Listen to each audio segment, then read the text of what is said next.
Саламатсыңарбы, кадырман окуучуларым. Кайрадан видео сабагыбызды улантабыз. Жоронун жоруктары 3 актылуу комедиясынын экинчи көшөгөсү эсиңерде болсо мурунку сабакта так эле ушул жерден токтогон болчу. Жоро чарчагандыктан түш көрөт. Түшүндө анын өзүнө окшош эки түгөйү жана кайдан жайдан пайда болгон үн жаңырыктар менен сүйлөшөт. Эң кызыгы, түшүндө көргөн эки түгөй Жоронун гана дал өзү болот. Болгон гана айырмасы биринин өңү апапак болсо, экинчисиники көөдөй капкара болот. Окуя Жоронун түшүнүн уландысынан башталат. Жоро: силер кимсиңер? Биринчи түгөй: биз Жоро деген баланын өзүбүз. Өзү тургай көзүбүз, түгөйүбүз, сөлөкөтүбүз. Биз Жоронун кемчилигибиз. Биз сенин жетишпегендигиңбиз. Жоро: эй бекерпоздор, жолумдан жоголгула. Биринчи түгөй: биз жаныңда турсак, бизден кантип кутуласың? Биз сенин денеңдеги жаныңбыз, жүрүп турган каныңбыз. Биз сенин жутуп турган демиңбиз, бөлүнбөгөн теңиңбиз. Экинчи түгөй: Фархаттын байыңкүрүн табабыз деп далаймай баштар келишкен. Бирок алардын жолунан дайыма мындай биздей сөлөкөттөр тосуп чыккан. Биринчи түгөй: дагы ырысың бар экен, эки гана сөлөкөтүң жолугуп олтурат. Экинчи түгөй: космостон келгендер үңкүрдү илимий жол менен дубалап коюшкан. Абдан жакшы деген адам гана анын ичине кире алат. Хорго айтышат: абдан жакшы деген адамдар гана. Биринчи түгөй: эгерде үңкүрдөгү сырларды кайсы бир наадан билип алса, анда аламда эмне болуп кетерин көз алдыңа элестетип көрчү. Экинчи түгөй: карай тургун, биз сага баарысын көрсөтөбүз. Мына, деп сыйкырдуу экранды күйгүзөт. Экрандан кадимки кинопроектор же депозитивдер аркылуу белгилүү кинофильмдерден атомдук согуштун кыйраткыч аламаты баяндалган кадрлар көрсөтүлөт. Биринчи түгөй: жашыруун сырды бир жолу Искендердин өзү, ооба, кадимки аскер башчы Александр Македонскийдин өзү билип калган. Билесиңби, ал ошондо канчалык мыкаачылык иштерди жүргүзгөнүн. Ал жер бетин канга жашоодогу боёгудай чиркин. Кой эми, үңкүрдүн сырын абдан жакшы адам гана билүүгө акысы бар. Үн: бул өзүн өзү билет, өтүгүн төргөй билет, улууну урматтабай бирди көргөнү жүрөт. Антпесе мунун 8 жыл бою класстан класска көчөрдө мугалимдерин кыйнап мурдунан жетелетпейт эле да. Жоро: жалган. Кээде 3-4 деле алчумун го. Үн: 2-чи. Жоро: кээде эле эсеп сабагынан алчумун. А мен билип турсам деле агай өзү айтпай туруп алчу айтып 2 койсо эмне кылайын? Үн: эмесе мына бул теңдемени чыгарып берчи. Аңгыча экранда жаркырак буйок менен теңдеме жазылат. Жоро: муну биз өткөн эмеспиз. Биринчи түгөй: калп айтат, мына мен өзүм күбөмүн. Мен мунун түгөйүмүн. Мен да ушундай калпты катырам да. Жоро: койдум. Мындан ары жалаң чындыкты сүйлөйм. Чындыкты. Үн: көрөбүз. Жоро: мага баары бир ишенишпейт. Ошентсе деле эми мен Фархаттын үңкүрүн таптым деп көчөдө болсун, класста болсун кыйкыра берем. Бирок баары бир мага эч кимис ишенбейт. Анысы аз келгенсип: Жоро, Жоро жалганчы, Жоро, Жоро алдамчы дешээрин билем. Аны далилдеп бере алышпайт. Кыпындай дагы факт менен далилдей алышпайт. Көрсөтөм көздөрүнө мен ким экенимди. Алардын ким деген менен бирге жашап, ким дегенди баалабай жүрүшкөндүгүн көрсөтөм. Биринчи түгөй: ой, сактай көр Кудай. Мына мен да ушу жердемин. Мен сенин кемчилдигиңмин. Сен мансапкорсуң. Атың чыкпаса жер өттө. Бул сенин максатың. Жоро: кааласаңар бийлеп берейинби? Деп бийлеп сөздү башка жака буруп кетет.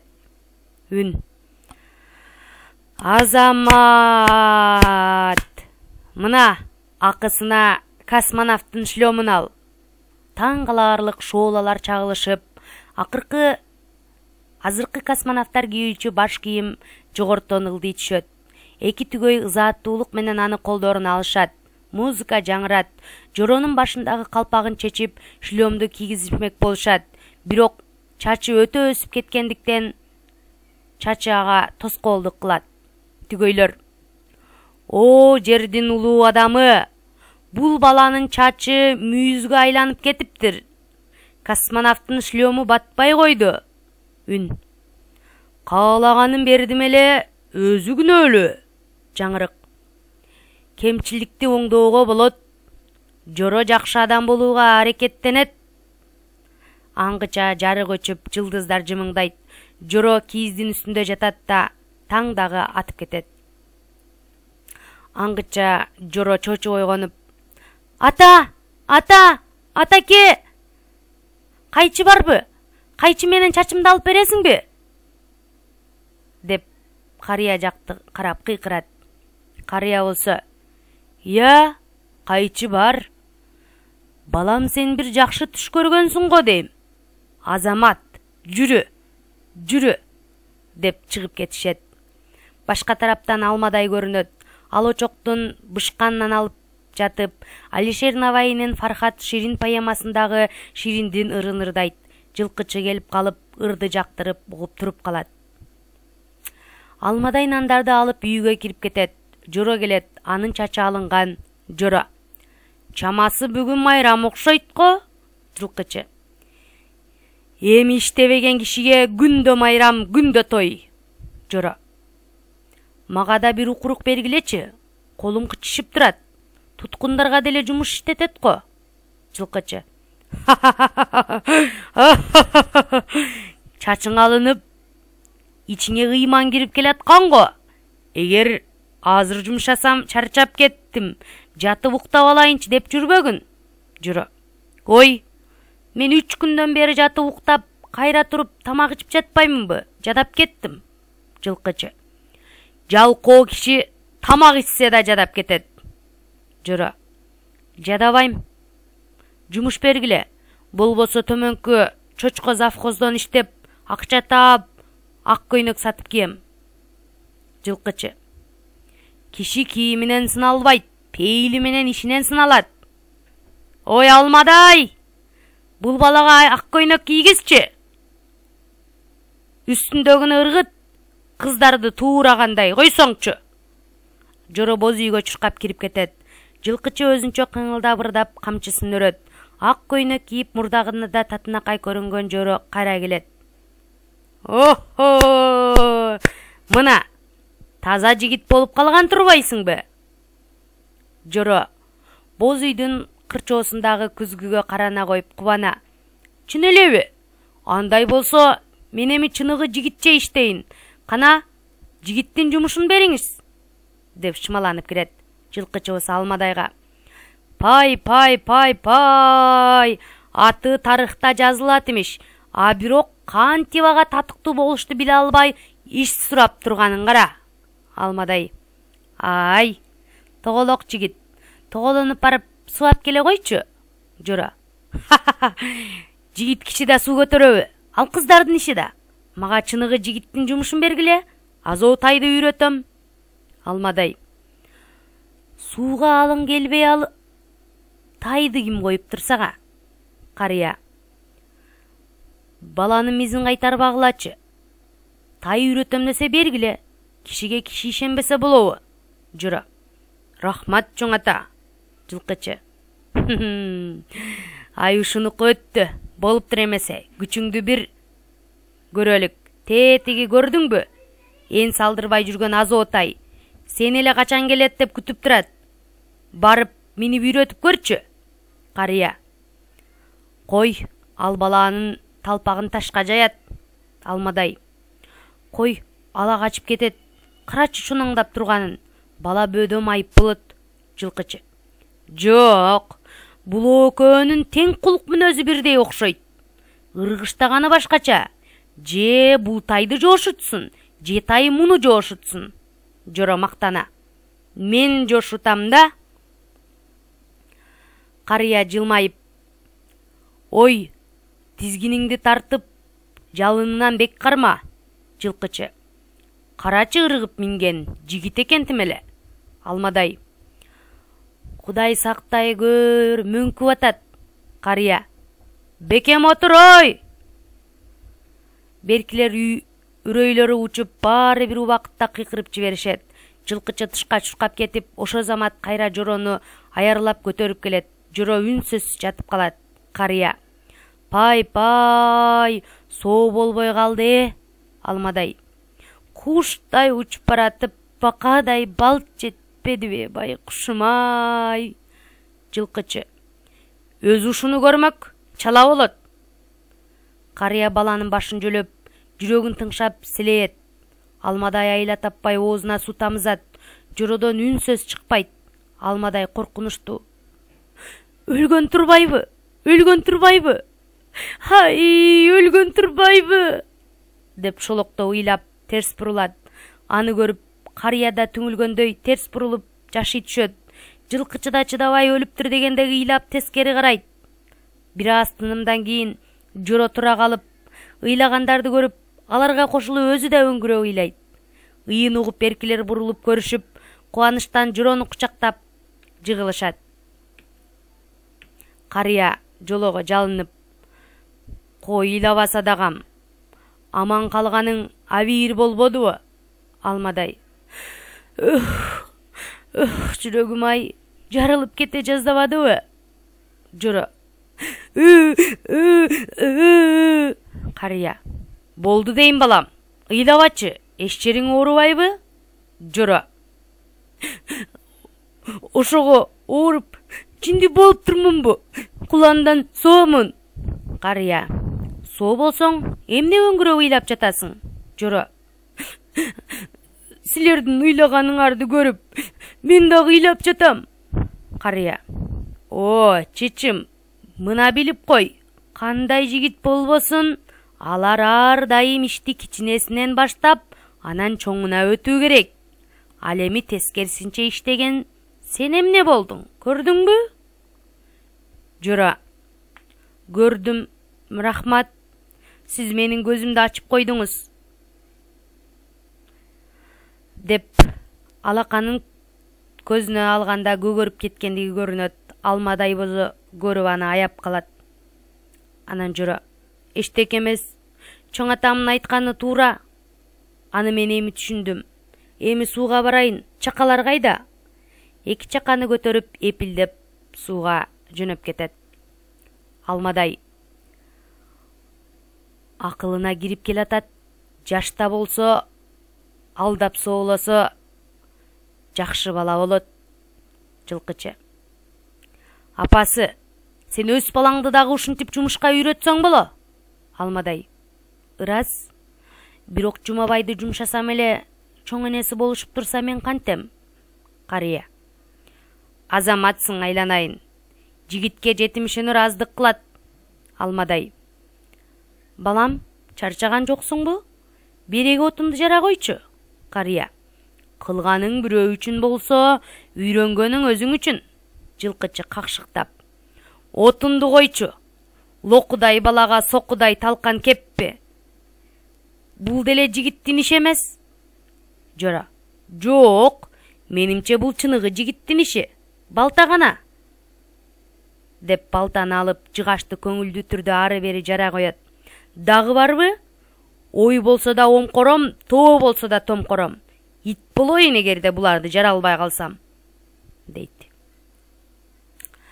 Жылкычы болсо тамашалай күлүп: О, тим эле зоот ит экенсиң. Жоро: Ишим менен силерди ишендирмейинче иштей берем. Карыя күлүп: Ха-ха, эми сала кой. Ойноп оюнгаган. Жоро: Жок, ойнобойм. Ушул тайды үйрөтөм дедим, үйрөтөм, минем. Анан аны мына минтип кишенетем. Жылкычы: Көктүгүң менен куудулдугуң мага жагат. Карыя жылмайып Жоронун башынан сылап: Эң биринчи үйрөтүүнүн жолун өзүң үйрөнүп алгын. Камчыны ал, азоо тайдын эки кулагын бекем минтип, бурам кармап, камчыны сагалдырыгы менен анын ээрди чоорулбайсың. Көнгөндөн кийин анан эртең үйрөтөсүң. Жора. Жок, мен азыр эле үйрөтөм, бүгүн. Карыя. Шашпа, шашкан шайтандын иши. Бүгүн майрам садагасы, отур. Оттун жарыгында биз бир ырдайлы, сен бийлейсиң. Жора. Макул ата, деп гитарасын чертип, мен жылкычы сен чабан деген ырды ырдап баштайт. Жылкычы мен сен чабан, халык өстүн малын мен багам, өлкөбүз үчүн иштейли да өркүндөбүз сүңгүл заман. Өлкөбүз үчүн иштейли да өркүндөбүз сүңгүл заман, деп. Жайлоодогу окуя кайрадан уланат. Мурдагы эле көрүнүш. Арадан 2 ай өткөн эркектер чай ичип отурушат. Жылкычы. Түндө тиги коктудагы койчулардын короосуна карышкыр тийиптир дейт го. Карыя. Шамалга каршы илкип келип, баглан козусун көтөрүп кетиптир. Аттың иттери да туйбай калыптыр. Калмадай. Ай, жетим кайда кеткен? Тамак жесе болот эле. Кардашту го бечаранын. Жылкычы. Ал тоонун чокусуна чыгам деп ойноп кеткен. Жакшылам үйрөнөм деп акидей асылганынан огу жок мылтыгымды да бергем. Карыя. Мен тарс эткен үн угуп, коңшубуз кармышатты го деп ойлодум. Жылкычы. Тоодогу атылган мылтыктын үнүнөн анын кимде экенин ажыратып билүүгө болбойт. Алмадай. Кудай сактай көр, өзүн өзү атып албагай эле. Жок, карасаң арай, жетим келатат. Аркасында бирдеме бар. Өлгөн койго. Жылкычы. Кап, кашабаңдагы жарататкан экен Карыя. Өзү атып алган кой болбосун. Ой жетимчем, жонуңдагы эмнең? Жоронун үнү. Иттерди бир тойлотойын. Алмадай. Эмне дейт? Эмне дейт? Жылкычы. Калп айтсаң кара жер урсун. Карышкыр көтөрүп келатат. Жора. Ата, сиз жыгылсаң нарыдан жыгыл, буйласын кармай жыгыл дебедиңиз беле? Мына мен көк жал карышкырды жыктым. Амалың кантесиң? Акырын карап турсам, дегеле койдон жоош болуп келип, биздин козуну гана көтөрүп кеткиси бар. Түндө тиги коктудагы койчулардын короосуна тийген ушул. Карыя. Ийинин таптыңбы? Жора. Булакка келиптир. Мен атаке сиз үйрөткөндө ыктоо жагы менен аңдып келдим. Окту уруксатсыз алып кеткеним үчүн кечирим сурайм. Карыя. Азаматсың. Бирок мындан кийин уруксатсыз албай жүр балам. Отуруп ысык сорпо иче кой. Сен бөрүнүн терисин сыйры. Биз талаага түшкөндө бөрүнүн териси үчүн сыйлык аласың. Аңгыча жылкычы карышкырды сүйрөп чыгып кетет. Жора. Чоң ата, баягы убаданы качан аткарасыз эми? Карыя. Ай, ботом, кайсы убада? Жора. Баягычы, Азотайды үйрөтөйүн десем, шашпа деп койбодуңуз беле? Карыя. Ой, абытай, беркел. Баягы эн салдырбай жүргөн Азотайды берчи, үйрөтүп көрсүн. Жылкычы. Болуптур. Тигине эн салайын деп алып келип байлап койгом. Алмадай. Акырынай, сак бол. Мунун түмеле жапай айбандай көрдүңбү? Безгек туткандай калтырап турганын. Коркпо, коркпо. Жылкычы. Эгер тоодон көчкү жүрсө, карагайдын шорунун катканы. Жигит дагы ошондой, эгер коркса анын өлгөнү. Жора. Пү! Деп. Ырдап, бийлеп. Анан артына шарт бурулуп байланып турган тайга чуркап кетет.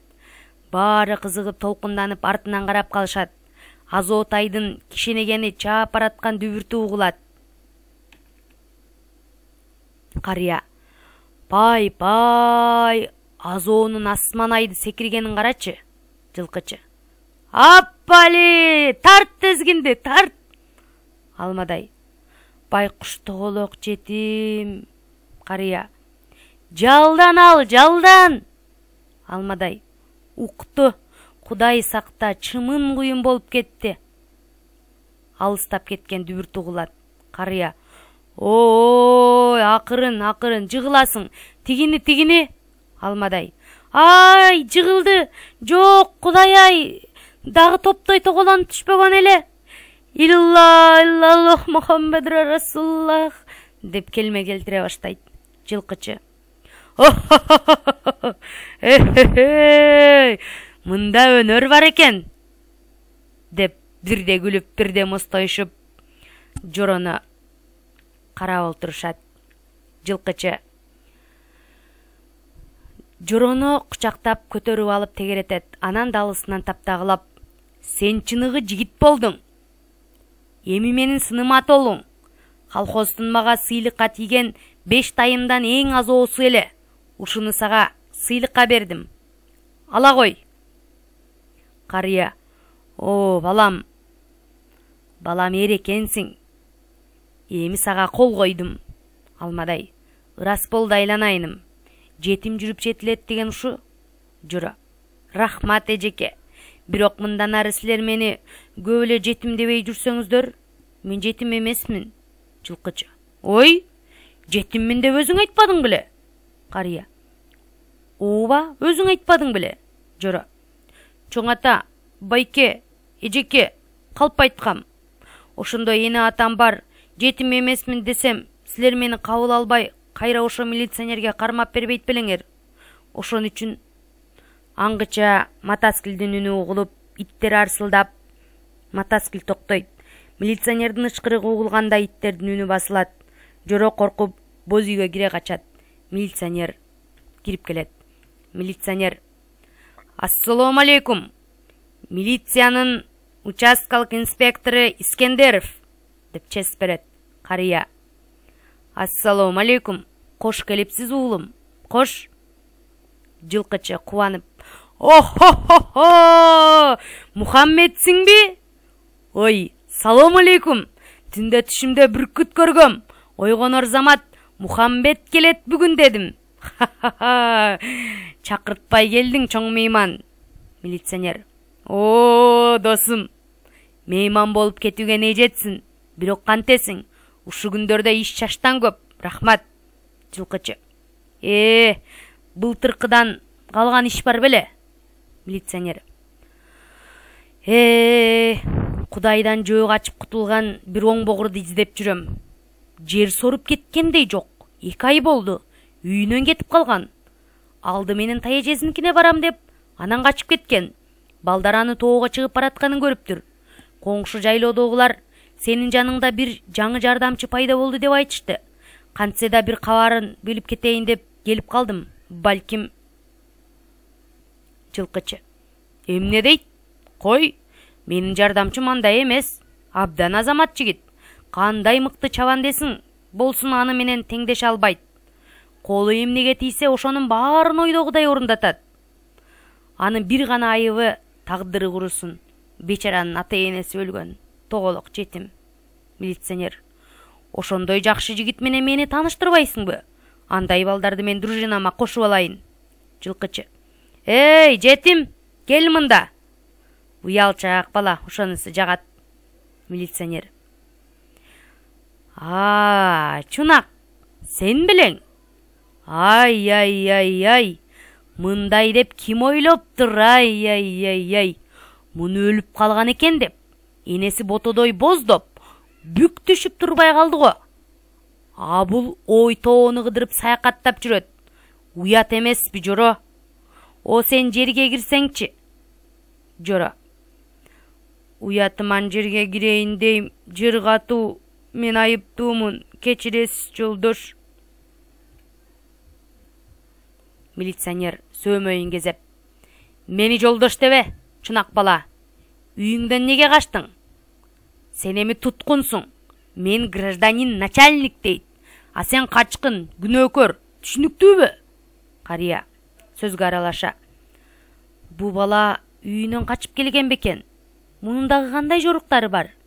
Милиционер: манжалары менен санап. Дүкөнүн айнегин сындырган, бирге окуган жолдошун урган, оюмунун кыгылбаганы жок. Кана өзүң айтчы, дагы эмне кылдың? Жоро. Менин бардык жоруктарыма 2 гана манжаңыз бүгүлдү. Ал эми айылда дагы башка бир нерселер болсо, анда менин тиешем жок, жолдош гражданин начальник. Тоодо 2 ай жашап, мен эч кандай жамандык иштегеним жок. Муну мына атам да, байкем да, эжекем да айтып берсин. Карыя. Бул өзүн алдан эмедей алып жүрдү. Кыйтың-мыйтыңы жок, улууну урматтайт, айтканды аткарат, түшүнөт. Жылкычы. Эмгекчил экен. Алмадай. Жумуштан да байт, от да жагат, анан нан да бышырат, отунга да барат, суу да алып келет. Кээде бээс ашып да жиберет. Секетиң. Мен муну жазалабасаңар экен деп өтүнөм. Карыя. Ал өзүнүн айыбын жууду. Милиционер ойлонуп. Эмне кыларымды билбей турам. Камоо керек эле. Бирок бул азыр таптакыр башкача жоро болуп өзгөргөнүн көрүп турам. Көрсө мен таптакыр башка жоронун артынан келипмин. Азыр менин алдымда турган жакшынакай эле бала го. Жакшы болуп турата. Сиз айткандай болсун. Эми бул эмне менен иштөөнү каалайт экен? Өзү айтсын. Жоро баарына карап туруп. Куштар төмөндөн учуп кетип жатат. Демек жакын күндөрдө тоого кар жаап, суук түшөт. Биз баарыбыз тең төмөндөн талаадагы айылга кайтып кетер мезгил жетти. Мен дагы эми китептеримди колго алайын. Берген наныңыз, тузуңуз, жакшы сөзүңүз, акыл тарбияңыздар үчүн рахмат. Жолдош лейтенант, гитарамды алып чыгайын. Сизден сурарым, менин апама жеткирсеңиз, мектепти да сагындым. Атам менен да акылдашуум керек. Милиционер. Гитараңды ал да мотоциклге отур. Жылкычы. Жок, Мухаммед. Мухаммед менен бирге мотоциклде барууга болбойт. Айылдагылар качкынды кармап келди деп күлүшөт. Сени ак мээнет менен иштеген ишиң, тартиптүүлүгүң үчүн сага тетиги өзүң үйрөткөн тайды сыйлыкка беремин. Өзүңдүн үйүңө ат минип, чыныгы жигитке окшоп, бакыйып баргының айланайын. Карыя. Ооба. Ата-энең бир кубансын. Милиционер. Үйүңө тез бара бер. Мен кечкурун келем. Жоро. Рахмат агай, сизди күтөбүз. Келиңиз. Фрунзе, Ялта, 1973 жыл.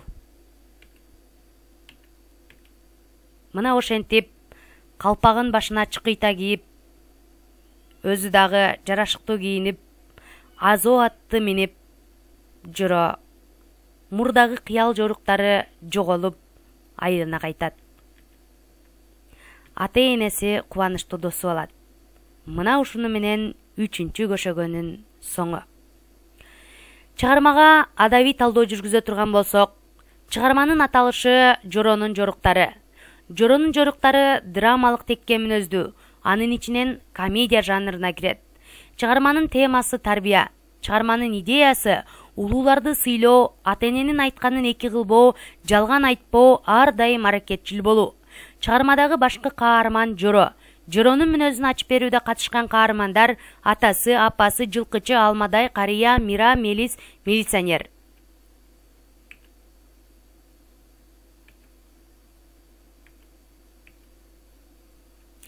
Окуянын өнүгүшү.